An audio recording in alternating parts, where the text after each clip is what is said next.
artery you expect to find here. And then here, this one is a little bit tricky, but if I do it, I usually would put a probe somewhere here to prop it up. I will say name the vessel with my probe. What it is? Anyone who has a model? Okay. My hands are not clean. Try to, yes, if you can help me to rotate it. What happened to your finger? Is that today? Yeah, it was just here? Paper cut. Yeah. Oh, okay. My interpretation is bending. It's okay. Gosh. Okay. Now here, rotate to the posterior side. Yeah, towards me. Posterior side towards me. Yes, yeah, right. Actually, it is here. Coronary sinus. Does that make sense? This part corresponds to what you are looking at here. This is the posterior side. Now turn to the anterior side towards me. You see this? This is the slanted, it separates left and right ventricle. So this is where the anterior interventricular artery should lie. But you can only see this when you tease away the fatty tissues. That makes sense. So therefore, with the whole heart, the first thing is you need to find out this is anterior based on the orientation of this sulcus, right? And then this is posterior based on the orientation of this. It corresponds to the human condition.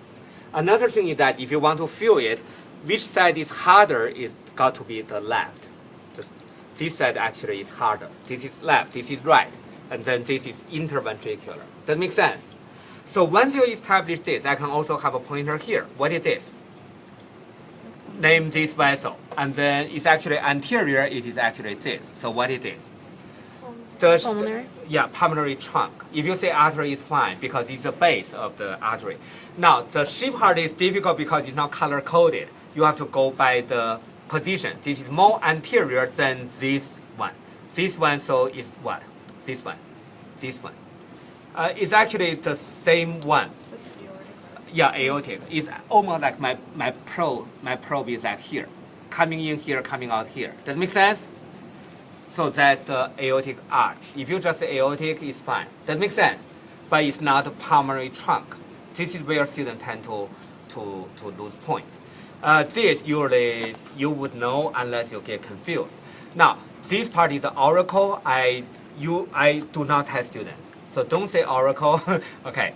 And then this I think is also auricle. Somewhere here you would have the superior and inferior vena cava, but it's never that clear. Don't worry, we'll take a look at later. Do you see this? I think it's the superior vena cava. That I usually don't test you because it's always cut too close. And if I test you, you got to have enough criteria to make your decision. Say, this is the next step in your study. The heart can be just flipped over, right? I always test you in this view, not this view. So the left is always what? Thicker. Yeah, it's always thicker, and then to your right, but imagine yourself as a patient lying down. This is the left ventricle. This is what? The left. The right ventricle. This is left, this is right.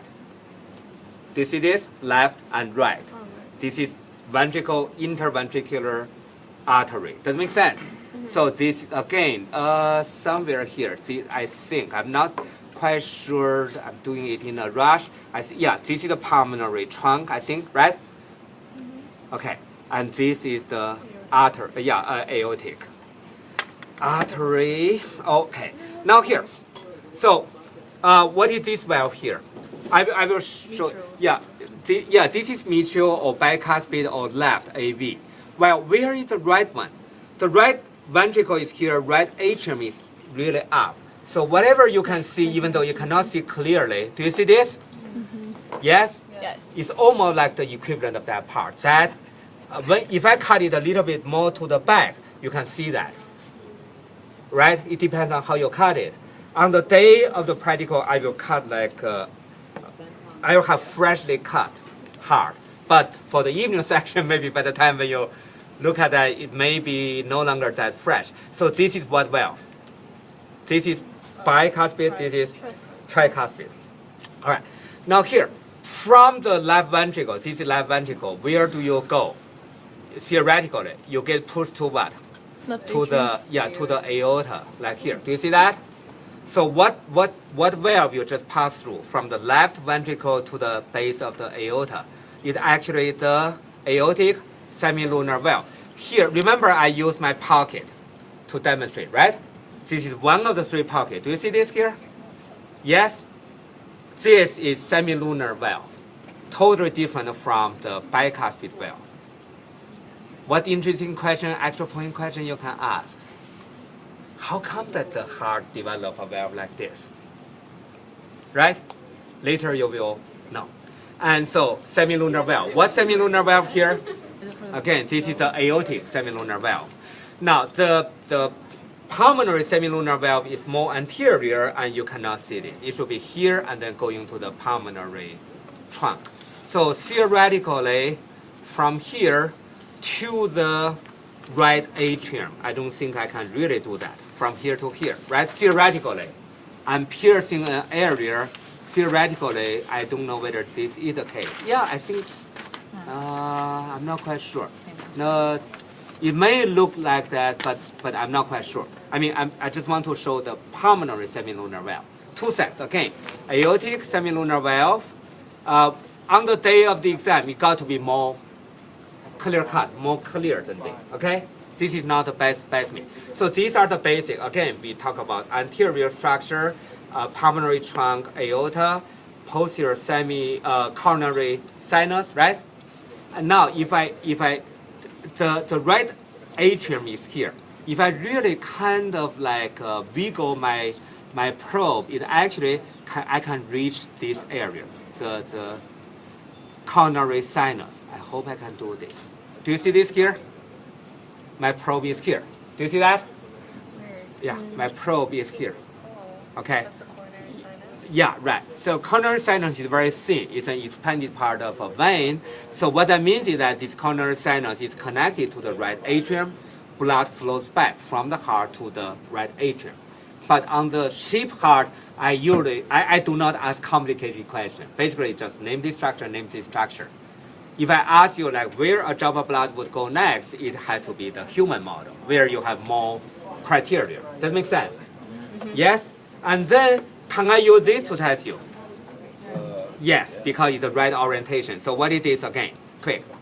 Left ventricle, right? Right ventricle, does that make sense?